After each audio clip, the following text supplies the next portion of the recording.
So welcome everybody to the second hour of Mindshifters Radio, and today is Friday, February the 24th, 2023, and our calling number is 563-999-3581, and press 1, and that puts you into queue to talk to us. And we would love to hear your comments and questions because that makes this your show. And Michael has just dialed in, and so I'll say welcome, Michael. Thank you, dear heart, and welcome, everybody. Delighted that you're here. I heard from somebody just today who had an interesting question to ask me after reading my book, and the question was, why is this happening to me again? Which I thought was kind of interesting after reading the book, entitled, Why is this happening to me again? And to really look at the purpose of the actual world whenever we are holding any kind of dis-ease energy. You know, we've established that the main principle of energy systems, the main driver behind it is resonance. And so recognizing that, if I hold in myself an untoward energy, an energy that never belonged in a human system, then I have begun the destruction of that human system. And it seems that the designer of the energy system doesn't like that destructive type stuff, doesn't want it for us. And so recognizing that, the system seems to be set up that whatever dis-ease energy I'm holding on to, that I really don't want to deal with, that I don't want to feel, that I don't want to look at, I don't want to hear about, whatever it is, of course, I try to, if I don't have the tool of forgiveness, I try to get rid of it. How does the average person get rid of what they don't want to deal with? They step into this game of denial. They literally hide from themselves. And of course, the only place you can hide it is inside of yourself. They literally hide from themselves those energetic patterns that they really don't want to deal with. Now, if you've been in the Why Is This Happening to Me Again workshop with me before, you probably heard me use an analogy for that. I have a 3-foot diameter spring. The spring stands 3 feet high. And as it stands there on the floor, there's absolutely nothing it can do until somebody comes along and presses on it. And of course, if they come along and press on it and lock it down and press on it again and lock it down and press it on it still once again and lock it down, each time that spring is locked down, another level of potential energy is stored in it. Kind of similar with brain cells, except that when we stuff something, when we go into denial, dissociate from content, push it down, what we're really doing energetically is pushing it out into the world. I've shared Marcel Vogel in his Delaware camera where he could take a picture of the high energy waves that leave the mind when we think a thought. Every time there's something moving in me that I don't want to deal with and I push on it, I add energy to it. So it strengthens.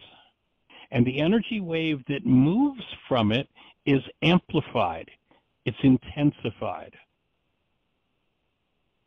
And since the world works by the process of resonance, as long as I am really clear that I never want to have this happen to me again, and I keep it pushed down, I just sent out a signal to the world that said, is there anybody in the world knows how to do this to me? And through resonance, who's going to show up in my life?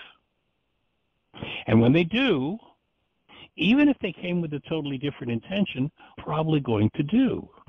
If they have a matching bag of garbage and that's what would draw them to me, then that which I'm pushing down and avoiding in myself will set up a resonance and tend to intensify or amplify, resonate that particular behavior in them.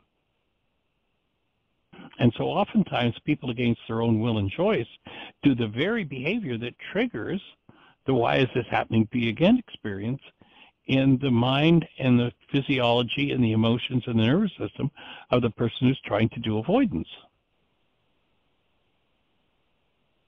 The more negative attention is paid to that which is moving within, the more the energy intensifies.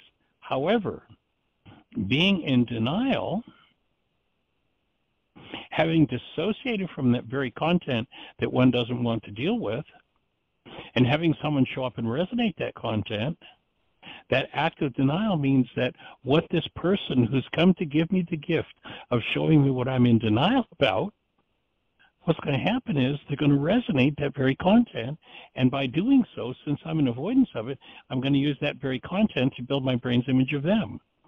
Now I have a perceptual construct that shows me that something or somebody outside of me is the cause of what's moving inside of me. Essence of why is this happening to me again?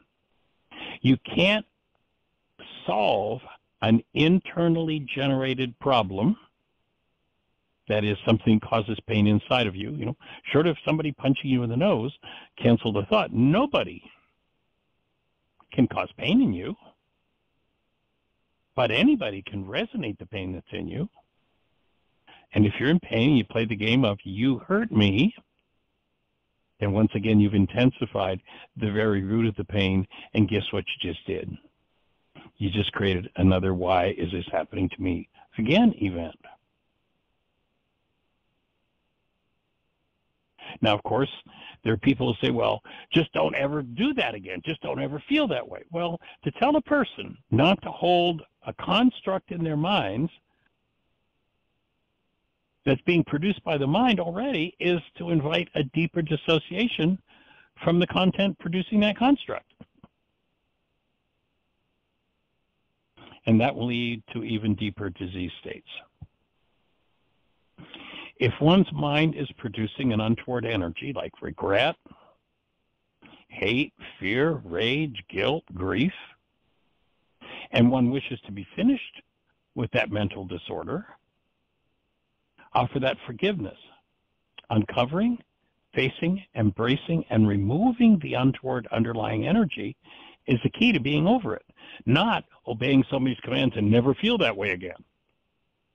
If you try to play the game of, I'll just never let myself feel this again, you just intensify. You just push down on the spring one more time, add another level of energy in it, and lock the spring down. Guess who's going to be joining you soon? Somebody who has the matching bag of garbage. Now, 2,000 years ago, there was a technology developed precisely designed for undoing that, for being freed of that. Now, it is certainly a challenge to imagine, but perception, the world we think we see with our eyes, is nothing but a reflection based on what's happening inside of us. These fantasies of the mind, and how can you tell if you're in a fantasy of the mind? You're in some form of hostility or fear. These fantasies are deceptively massaged and projected to look like they're outside of us. The brain shows us a picture of the person who triggered it made out of exactly what they've triggered in us. So we really have this evidence that it's outside of us. And this results in most people living in the false belief that they're victims of the very world that they've made up.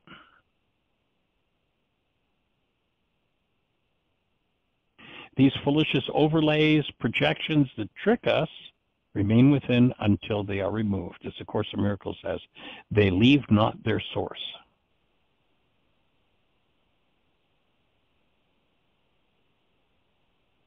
Now, forgiveness is only needed to change the internally generated quote-unquote world, this world of perception. External action can't change what's going on inside. So that world between our ears that distracts us by pretending to be so real outside of us is where forgiveness needs to be applied. Forgiveness is not needed in the actuality, because the actuality is already based in love.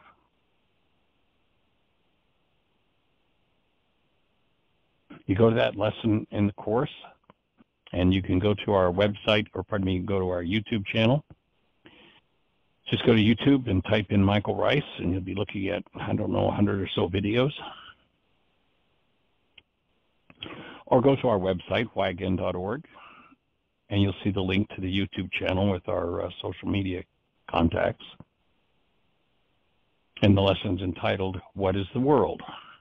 There's we actually have a 2-hour DVD on that topic, but there's about a 30-minute synopsis of it. It's pretty crisp and pretty clear. That lesson says the world is false perception. That's all it is. You hear people talk about the Course and, oh, we made up the world of bodies and trees and No, that's all just a perceptual construct of the mind. That's the world where forgiveness needs to be applied.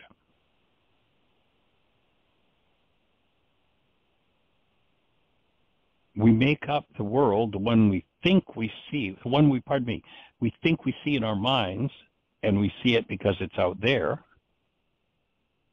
You only see it because it's in here.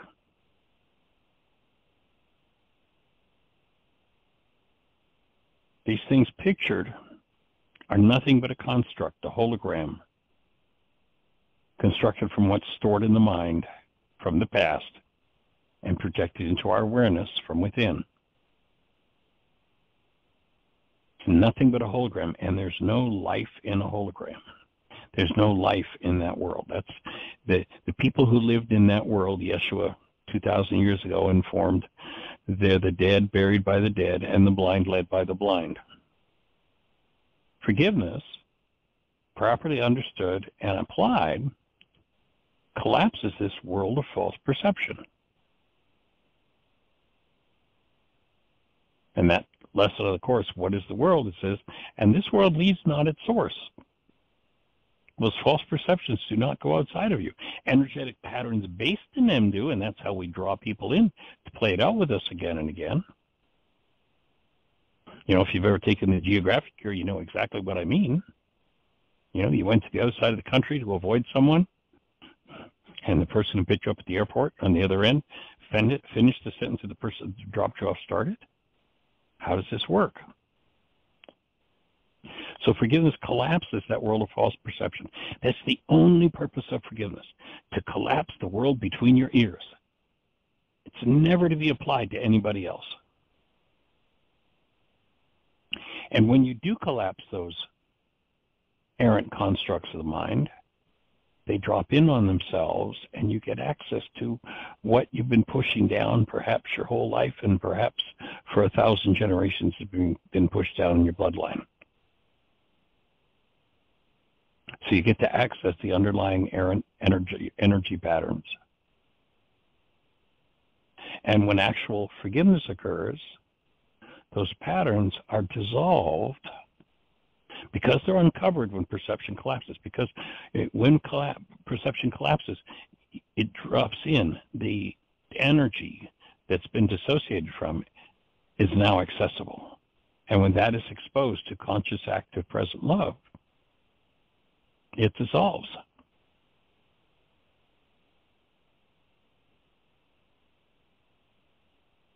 So it's the bringing of this presence of love to internally generated pain that heals and transforms the past, moment by moment. And it's that makes moments memorable and delicious, because love is present. We get to taste that instead of being stuck in this little isolated world of perception. So again, forgiveness has nothing to do with others.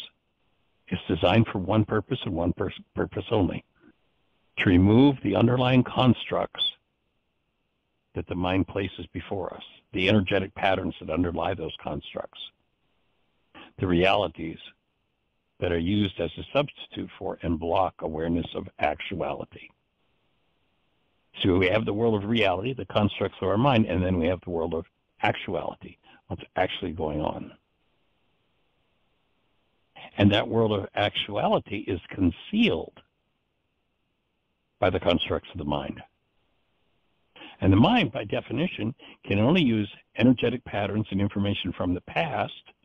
So anything that the mind generates is a reflection of past content. Expose the root of that past content to love, and it dissolves, that's all.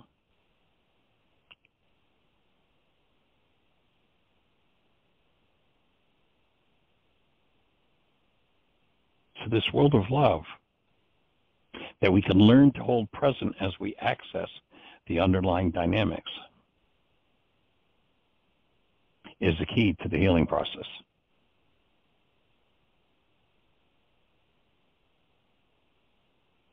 And when you live in a commitment to function out of love, to function as love,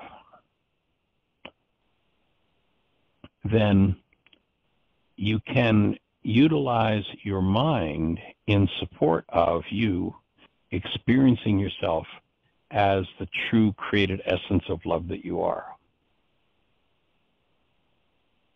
In our Healing Through Relationships workshop, we have a commitment. I haven't spoken the commitment in a while, so I thought I would share it today if we've got anybody new that hasn't used it or anybody that needs a reminder. And the commitment goes like this: I promise to trust you enough to tell you the truth, to be true to you,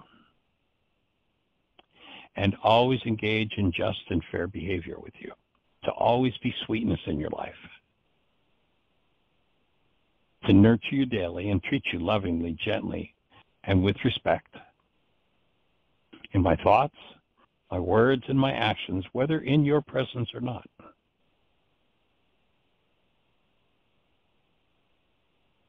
In every interaction, I commit to affection for you, to look for and acknowledge the highest and best in you.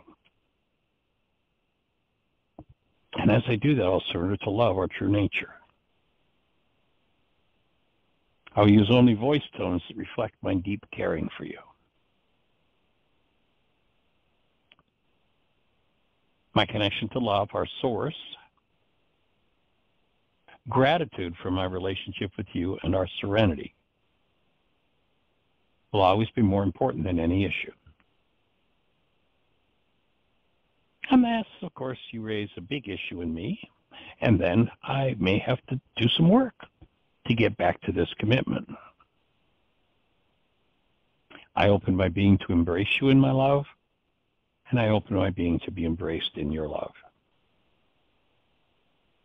If anything unlike love comes up inside of me, I will hold us in my heart and listen as I learn to speak, experience, and be responsible and forgive my own realities.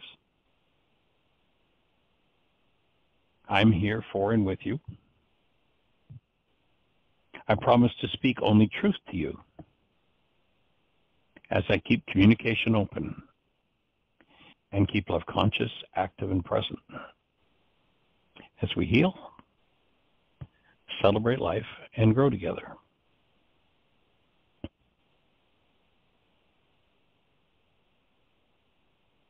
The purpose of life, I would offer, is to experience ourselves as we are, the truth of who we are, rather than the mind's projections of who somebody taught us we were. It's a powerful, sweet place to be.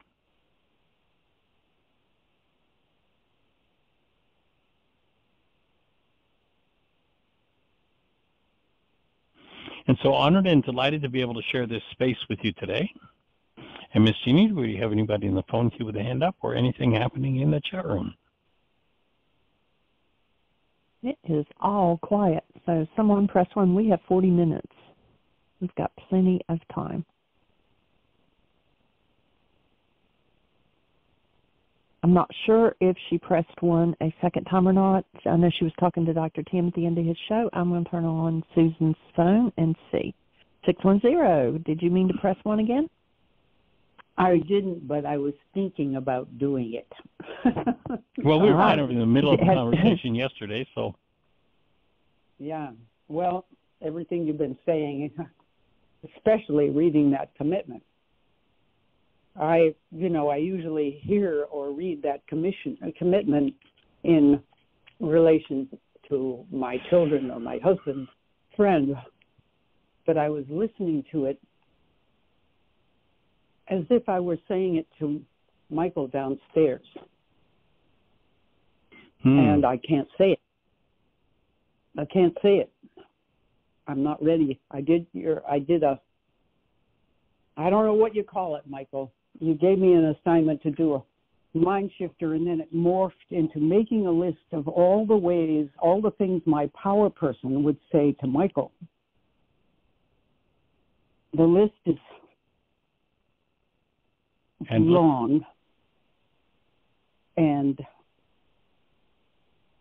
when I was listening to you read the commitment, I felt as if I would get swallowed up or taken advantage of or abused or used if I...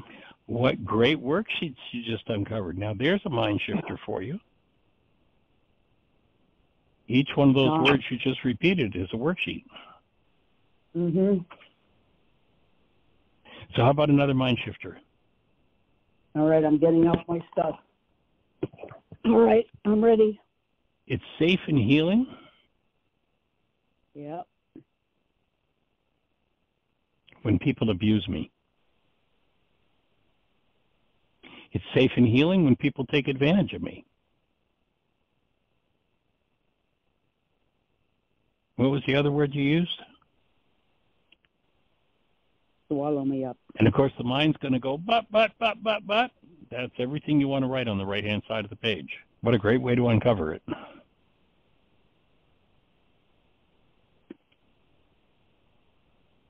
And when you read that commitment, you mean that we should be able to say that to anyone and everyone. Every mind, heart, and being on the planet. Ultimately, my natural state as a human being, as love, would be to do that without even thinking about it. Mm-hmm. I have a past that's counseled me not to do that. So now I'm going to have to think about it, and I've got work to do to achieve that. And all I have to do is clean everything out of my mind that says that it's stupid, crazy, I'm going to get destroyed, I'm going to get taken advantage of, what have you. All I have to do is clean that out of my mind. And then I get to hold on to my human life, whatever somebody else is doing. And be a doormat. I know I'm pushing, Michael. I'm just pushing against your words. Okay. So how about it's safe and healing, and I love it when people make a doormat of me.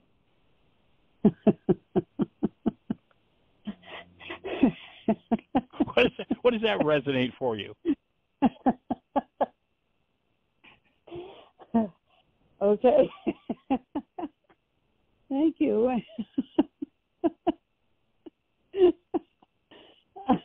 Go for it. Right. What's happening? What's moving? I got a cartoon in my head. Okay. I'm a doormat. I'm flattened right out, and people are dancing on top of me. Yippee! Stomp, stomp, stomp. Okay. All right. Well, you've taken me far away from my rational mind. Awesome.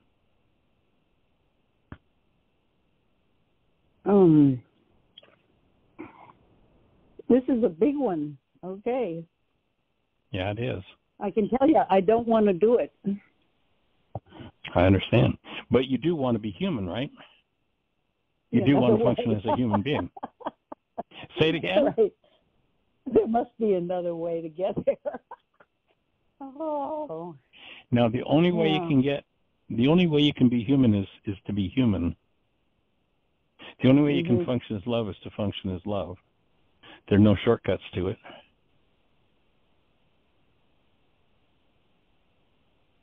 Yeah, and that's why I love that book recommended to you the other day, Jabber Crow. If you ever get a chance to hear the audiobook of that, it is a human being. It's a living example of a human being. Yes. And I did buy it. I haven't listened to it yet. Did you? Yeah, he's not in denial. Yeah. He's not blinded. He's not prematurely enlightened. He's not sweetness and light and all that barfy stuff. He's really a full human being. And some of the circumstances that he goes through are very hard. The invitation would be not to be a human being. Anyway, I got off on a tangent, but I've been using him as an example in my mind these days. Nice. And what if? Well, thank you. What? What if you simply gave up every reason you could possibly think of to do something other than function as love?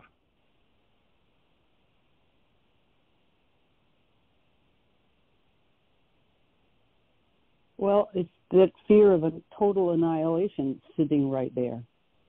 Yeah. And how does that relate to your power person?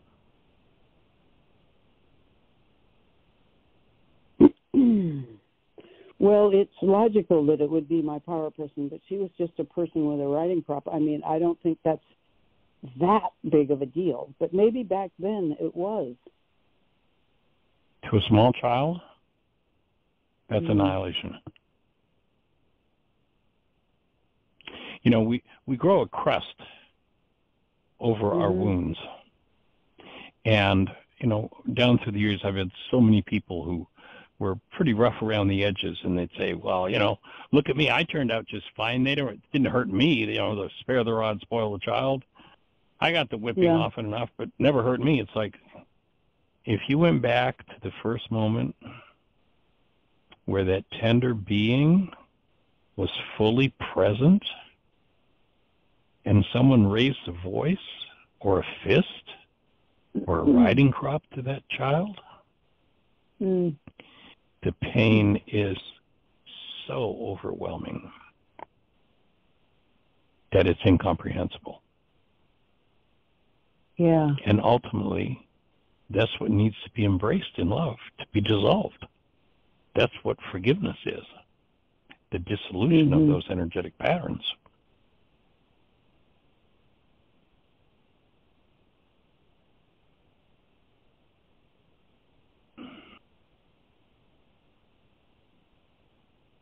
When my mother was getting ready to die, she said to me, sometimes I think about how I treated you two little girls. I've told you this. And I did just what you said people do. I said, oh, Mom, we're fine. You know, don't worry about it. I shut her down totally. She was trying to come through and have a dialogue. Trying to open the space, Yeah, and I wouldn't do it. And I've told you that before. But when you just mentioned what you did about, oh, I'm fine, spare the rod, spoil the child, I'm fine. That's pretty much what I did to my mom. And this, you mentioned scar tissue.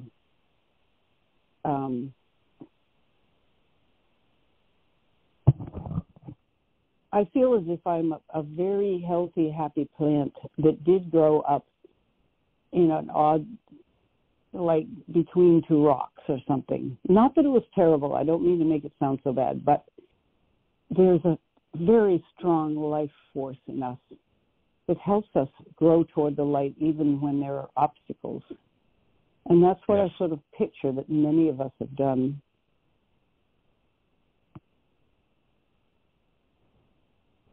And if we're still carrying around those wounds and someone shows up to resonate those wounds, then the voice that comes out of us that sounds like our voice, that seems to be our thinking, is actually the voice of the power person, passed from generation to generation to generation. Right, and notice how many places in your life that you've replaced that voice truly with your own voice and with the presence of love. And now here we are, we get to face, and I say we because I'm talking about me as much as you, the next space where there's that power person voice that wants to come up and battle and be battled and do harm. And all it needs to do is be forgiven. But there's that old saying, when you're up to your sweet dippy and alligators, it's hard to remember that the objective was to drain the swamp. So that's why a partnership is so important where there's trust. Somehow I'm getting the idea. My mother had a tremendous helplessness about her. I mean, she went into these tirades because she was absolutely flat out miserable. And suddenly I'm picturing Michael in my mind. My Michael, not your Michael. Yeah, not I you. understand.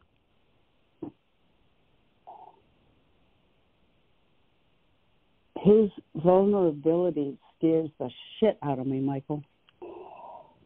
His vulnerability or his defensiveness? I don't know. That's a good question. I'm trying to breathe here. I mean, when I see him in his, he does use our washing machine when he must, and he's welcome to use it a lot more than he does. He's trying to be invisible down there. Right. In the basement. So invisible probably means survival. Right. It does. And survival means I'm terror. Sure right. And he comes upstairs and his clothes aren't clean, and they could be, but he's trying not to use our resources. I'm pretty sure. I'm just imagining because he doesn't talk to us. And he comes upstairs when he thinks we're not there. I imagine he waits at the bottom of the stairs to hear whether we're around, and he won't come up if we are. And he comes up when we're upstairs or out for a walk. And sometimes he miscalculates, and I come upon him in the kitchen at the microwave oven, and he's like, oh my God, he's been caught. I mean, that's how I'm imagining he feels because there's something about him. And I greet him, and we seem okay. And this is a very strange situation. But overall, his vulnerability is now I know I'm saying it's him causing me to feel what I feel, but I feel afraid when I see how vulnerable he is.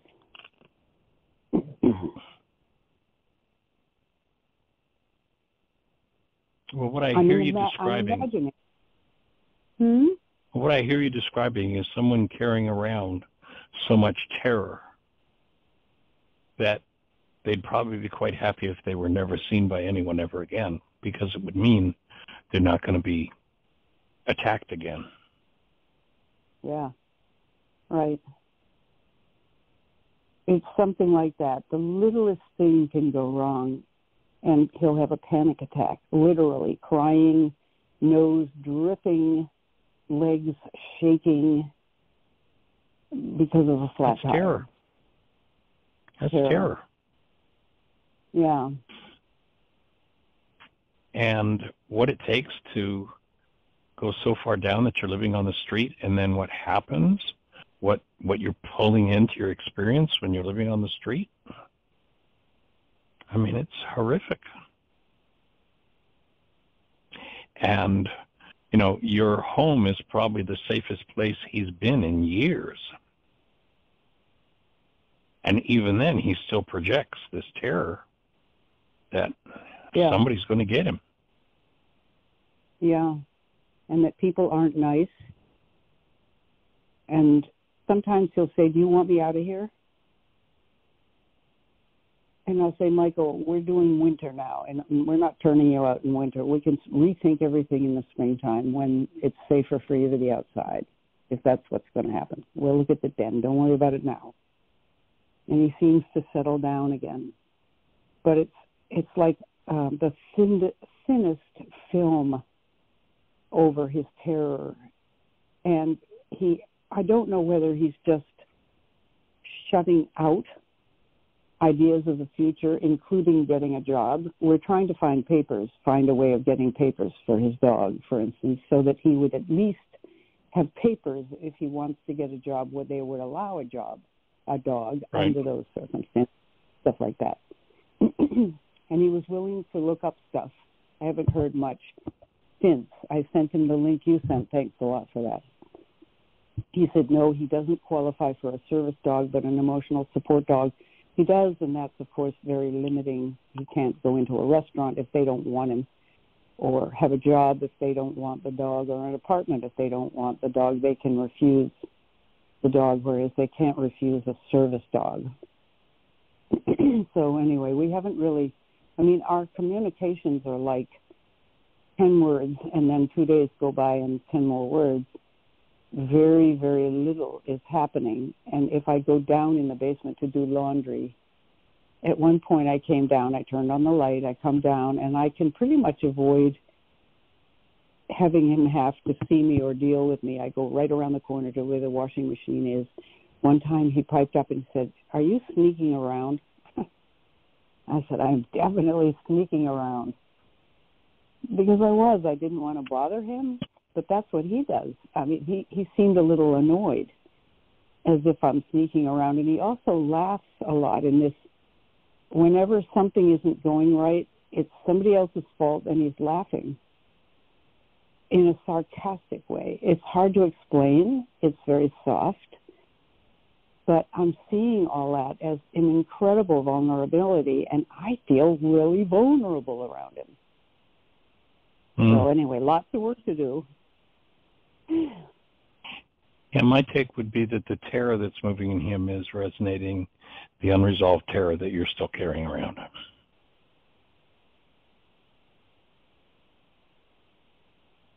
And as you forgive that terror, then you'll get safer and safer. And in that space of safety, he will tend to move towards safety. Everything you're describing, it sounds like it would not be difficult for him to get a diagnosis of PTSD. And if he has a diagnosis of PTSD, then a service dog is appropriate. And it sounds like he's already got his service dog. His service dog, this little tiny blind dog, he's like a sack of potatoes. He's tiny. But Michael has said to me several times, I would be dead if it weren't for this dog. So what he leans on, Yeah, and the dog is 12 years old, and he carries that dog with such tenderness and protectiveness. He goes into the park and gently puts him down. It's heartbreaking. Tim told me he saw him in the backyard, and he said, I felt as if I was looking at an angel watching him with his dog.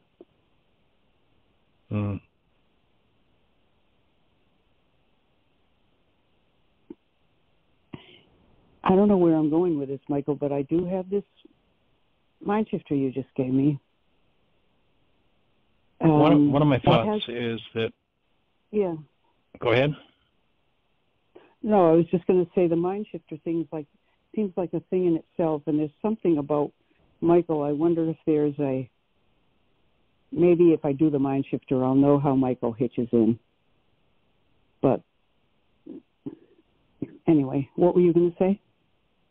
I was just going to say that maybe a conversation with Jonathan, and Jonathan could direct where he could, there's probably some sort of community service medical facility there that would support him with a diagnosis that would take him a step closer to being able to have his dog designated as a true service dog. Well, that's a very interesting, helpful thought. Yeah, I don't think he thinks he qualifies for a service dog, and you're saying he does. That might be a real breakthrough right there. I would say 2,000%. For everything you've told me in the conversations that I've had with him in the past, I would say in a heartbeat, he would qualify. Yeah. In a heartbeat. I've seen many people with service animals that don't have nearly the trauma going on that, at least, not having met him face to face, but from everything that you've shared and the few conversations we'd have, he would qualify in a heartbeat. Okay.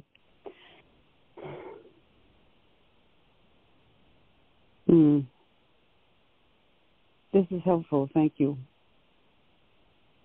There's got to be mental health services or, some resource, and I would think Jonathan would be the quickest way into that resource that would be able to facilitate that for him. Well, and I could do some calls around. Yeah. And how blessed he is that, he's got at least this space of reprieve from being on the street where, I don't know if you've done any reading or research on the kind of abuse that street people get, but I have been. It seems that a street person brings out the absolute worst in the bully and the violent. That I know, and I've been reading about that, trying to understand, what Michael is going through. Well, hopefully you will never be able to understand it. Have compassion for it, yes. But, I think that type of thing is the real understanding can only come from experience, and it's not an experience you ever want to have. Right. Yeah, he's told me a few things. I keep saying, Michael, you ought to write a book, and even if it means just talking it into your iPhone voice recorder, somebody else could type it up. But I don't think actually there's a publisher. Yeah, there's a publisher that I heard from recently, and that's their specialty. They have a special program. Their authors, they give them this app. They just speak it, and they don't have to write a word. Wow. I'll find that and send you a link to them. Thanks. He may not want to do it, and it may be for good reason. He may not want to just go there anymore. He may not want to recount. I get snippets of what I can understand that. Yeah.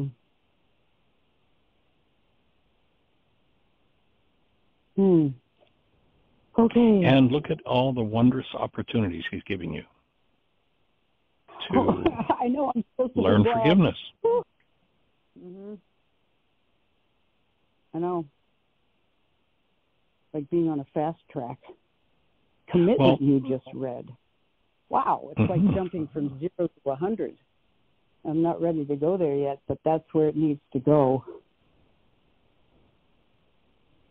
So have you used the commitment with yourself in the mirror? Not in a long time. So it might be time to dig it back out again and start to do it with yourself in the mirror. And look at the parts of you that resists even you treating yourself lovingly, gently, and respectfully.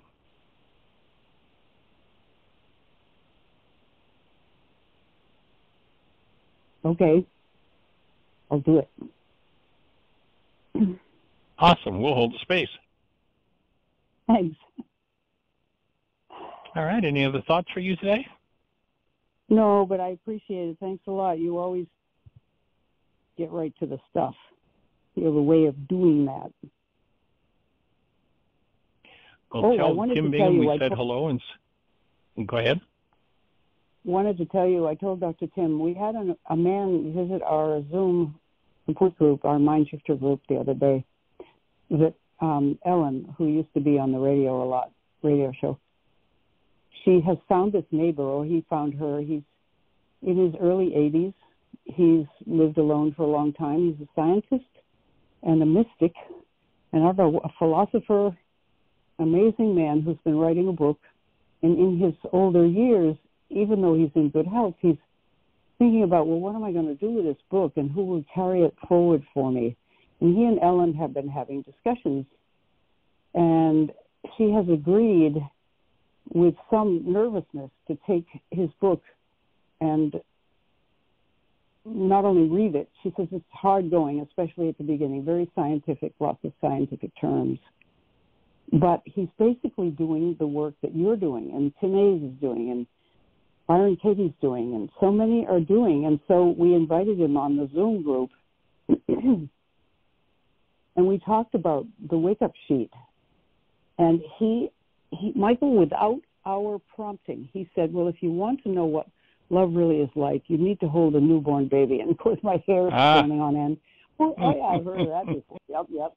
And then he said That's awesome. also, he said, you have to allow your trauma to come into the forefront. You don't push it down. You don't deny that it ever happened. You have a good look at it. You breathe into it. You live with it. You allow it. And there's healing in that. That's what he said. He said some other things too, and he was a very charming man. And I told you about Jinnah, who's using my Avicen. Of course, I'm matchmaking already, Michael. He's 81 or 2, and he's probably 81 or 2. And I'm thinking, what a beautiful pair of people. She's a widow, and I don't know if he ever married. In any case, I'm thinking, I wonder how they feel about each other. I'm not minding my business, in other words.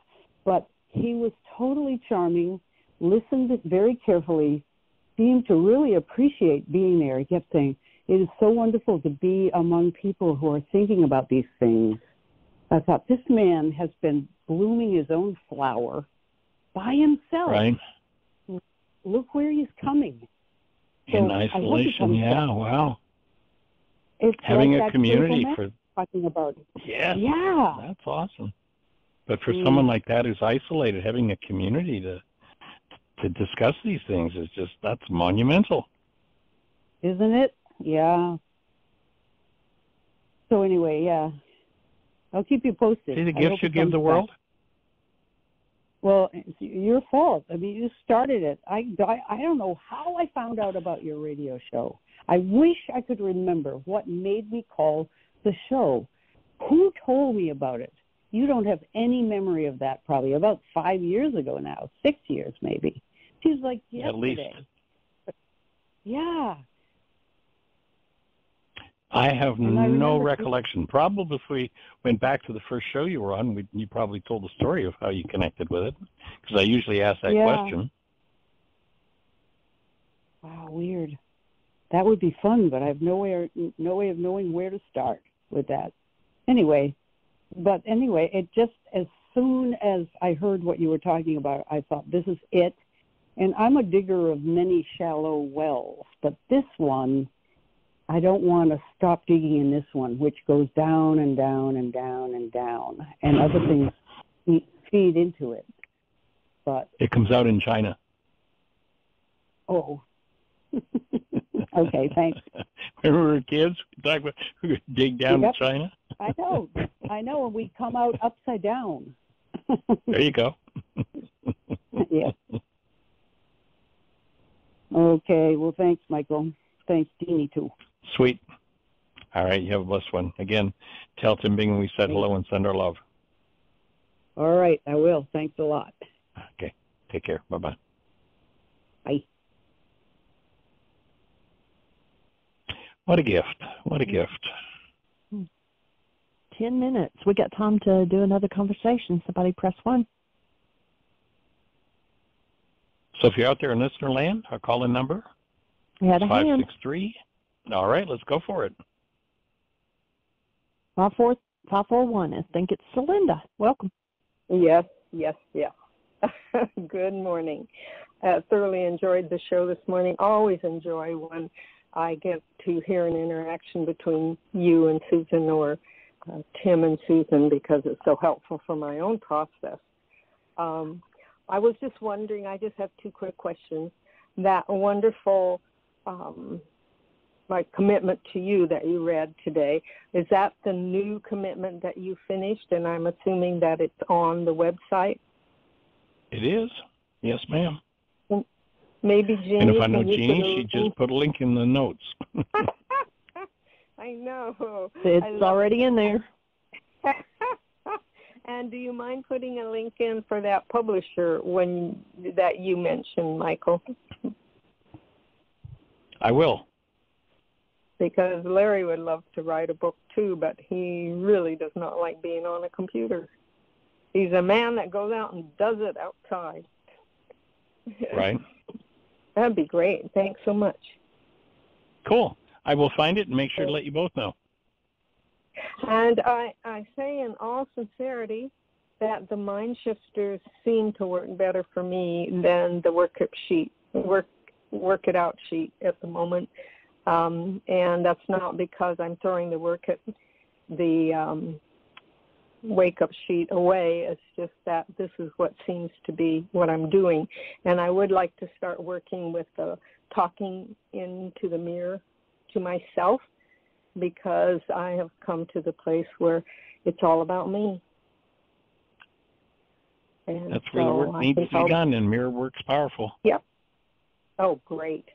I mean, I've held people in my heart, a la Louise Hay, before, but I think, and myself included as little tiny children, but I think I need to go ahead and do the mirror work, which she did also. So, in fact, I have a little workbook, a little tiny workbook that she offered for free. I think it was in the 80s, early 80s. She offered it for free on how to use her book, You Can Heal Your Life, and actually set up these tools that she mentioned in her book, and You Can Heal Your Body, and all of these tapes that she did. And they're amazingly similar to your work. And I just really love how everything is coming out of the woodworks. And I'll send you, I'll email you a Jonas Salk quote that you may or may not have heard. That would be a wonderful one to share at this time in our history, if you're so inclined, on the radio show. So I can do that also when I send the Amazing Grace revision to you. Sweet. And I think I shared that in the presence of the light with you a long time ago, and if you want that poem, I made a PDF out of it, and I can send that to you also. Certainly, please do. Yeah. We'll keep trucking and rocking. All right. Have a blessed one. Thank you. Bye-bye now. Okay. All right. Bye-bye. And a couple of things. I also put the commitment to myself in the notes. But one of the things that we have taught in some of the workshops, intensives, is, when you're facing a partner and doing the commitment to them, you put your hand on their heart, and they put their, each of you are putting one hand on the other one's heart, and then your other hand goes on top of their hand. So it's a definite heart connection. When you're doing it to yourself in the mirror, reach out and put one hand on the reflection where your heart is in your reflection, and put your other hand on your physical heart, and say the commitment to yourself that way. And then I also put in a link in the notes to Louise Hay, The Alchemy of Healing, which is where she does it, the cause of symptoms. And she is on target on a lot of that. Yeah. Sweet. Awesome. Yeah, 563-999-3581. Press 1. We have 6 minutes.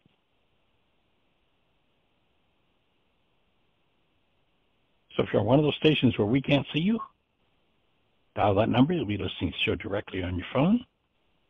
And then if you push 1, that'll raise a hand in the control panel, and Jeannie will introduce you by your area code, and we'll get to have a conversation. So we're winding now. We've got about 5 minutes. Okay, go for it. Yeah. One is to go ahead and tell people what's going on with your kids and their mom, and to hold the space as you travel this weekend. And yes. Then the second, what's happening with Heartland. Cool. Yeah, if anybody and everybody would, some of you know CJ, my former wife, and she's been living with Michael J., our son, for the last 7 years or so.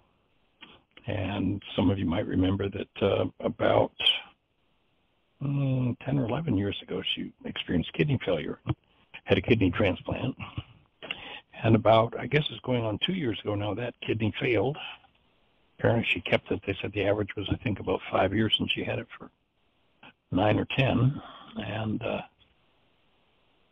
And it failed, and she's just gone into hospice just over the last couple of days. Doesn't look like she's going to come out the other side of it at this point. So I'm flying up Sunday to be there to support her and my son and daughter and his wife, so that her passing is easy, and and supported.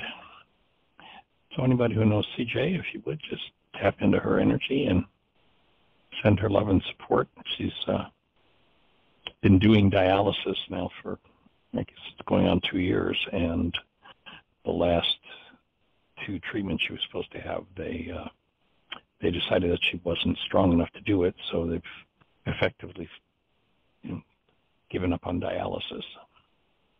Although not officially yet, but effectively they have. And my understanding is that the longest somebody who has kidney failure can last without dialysis is a week to maybe 2 weeks on the outside. So it seems like CJ's passing is imminent. So if you know her, or if you don't, if you just send love in her direction. And Michael J. and his wife have been just troopers in taking care of her and supporting her. So some of you will know Michael J. as well, though you probably don't know Jamie yet. So I'm going to be flying up there Sunday to take them and support them in what they're going through. And of course, I'll get to hug and hold my new granddaughter, Kaylee Jo. So that's going to be pretty awesome. She's just now, about 6 months, so she's just on the edge of rolling over and grabbing things and, of course, stuffing them in her mouth and smiling and giggling, and just really sweet. So I'm really looking forward to that. And we haven't set dates yet for what's going to happen at Heartland. It looks like we're probably going to do a 16-day food, fun, forgiveness, and work program and start it somewhere in July with the possibility of a 9-day, why is this happening to me again, or a 16-day teacher training, depending on response. So if you're interested in any of those things, if you would drop us a note, if you've got my number, you can certainly call me or text me, or drop Jeannie a note at jeanie@whyagain.org and let her know what you're interested in. Make sure you leave your phone number in there. And sometime in the very near future, we'll be making a decision as to whether or not there's going to be enough response for people to want to come and play to open this summer. And we weren't planning on that until just about 2 weeks ago, when someone else actually was going to use the facility, and they've dropped out of the picture now. So we're just kind of up in the air with where it goes. So let us know what your thinking is. And beyond that, Miss Jeannie, if we've got nobody else in the phone queue with a hand up, I'm complete. How about you? Yes, we're down to 90 seconds anyway. So cool. So thank you, everybody, for joining us. Have the best year yet of your eternal life. One other thing. It's Ryan, Jeannie's son's birthday today. He's been circling the earth for 35 years. It's like, oh my goodness, amazing. So send some happy eternal day energy to Ryan, if you would. Blessings. Bye-bye.